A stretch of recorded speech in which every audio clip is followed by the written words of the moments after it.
नमस्कार साथियों, मैं हूं पीके साहू। मेरे YouTube चैनल में आप सभी का स्वागत करता हूं।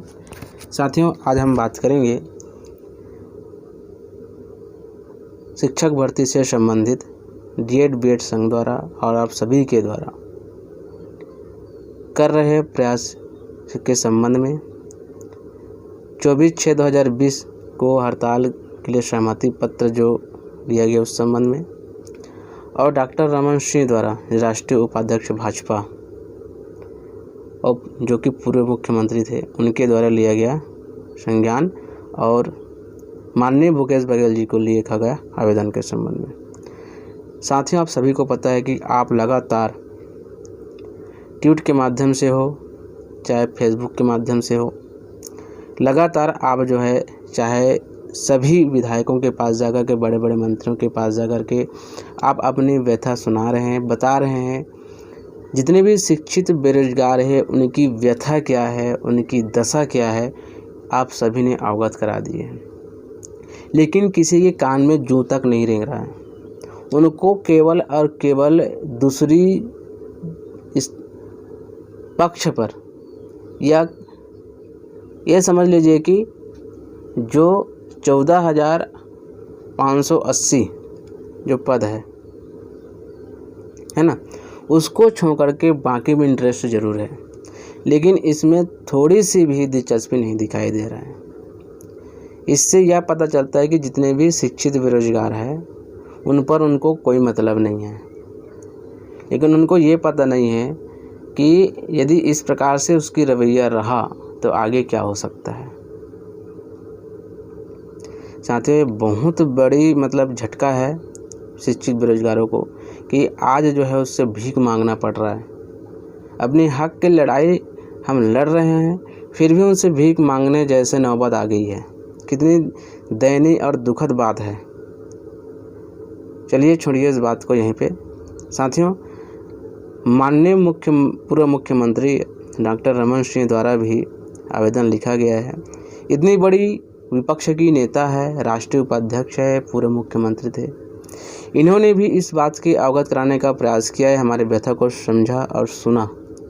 ये बहुत बड़ी अच्छी बात है, और इसके बातों पर ध्यान देते हैं या नहीं, ये देखने वाली बात है।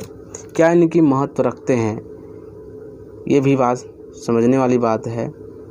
और इसके बाद भी यदि कोई संज्ञान नहीं लेते हैं इस संबंध में, तो समझ लीजिए कि आप और हम सबको जो 24/6/2020 की स्थिति जो बनेगी वो विकराल रूप लेना चाहिए।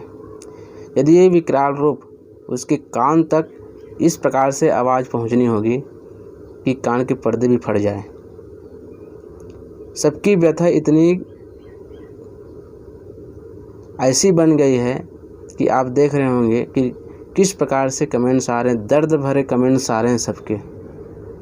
सबकी व्यथा और सबकी दिनचर्या और सबकी जो आर्थिक स्थिति है वो इस प्रकार से बनी हुई है कि ना चाहते हुए भी वो गलत इस संबंध में ट्वीट करने से बचे नहीं हैं। जितने भी दोस्त हैं, जितने भी चयनित अभ्यर्थी है, सभी ट्वीट करते जा रहे हैं, लेकिन कोई भी अभी तक पहल नहीं की जा रही। ये बहुत बड़ी समझ लीजिए कि उनके तरफ से एक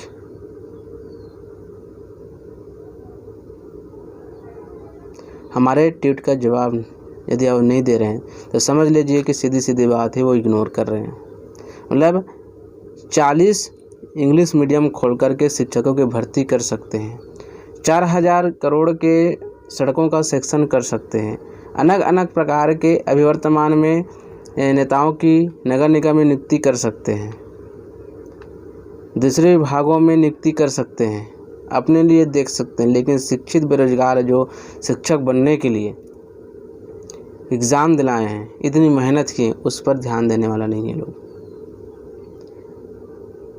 इनकी जैसी ही सरकार आई है, नियुक्ति तब से निकली हुई है, पोस्ट जब तक उस समय से निकली हुई है, उन पर कोई भी अभी तक की अच्छे से ध्यान नहीं दे रहे हैं। दोस्तों, आप सबकी व्यथा और आपकी जो कमेंट्स है उन तक पहुंच रही है, लेकिन इतनी बहरा हो गया है कि सुनकर भी और देखकर भी अनजान बन रहे हैं। मुझे नहीं लगता कि ये लोग जो है शालीनता से हमारे बात सुनने वाले हैं।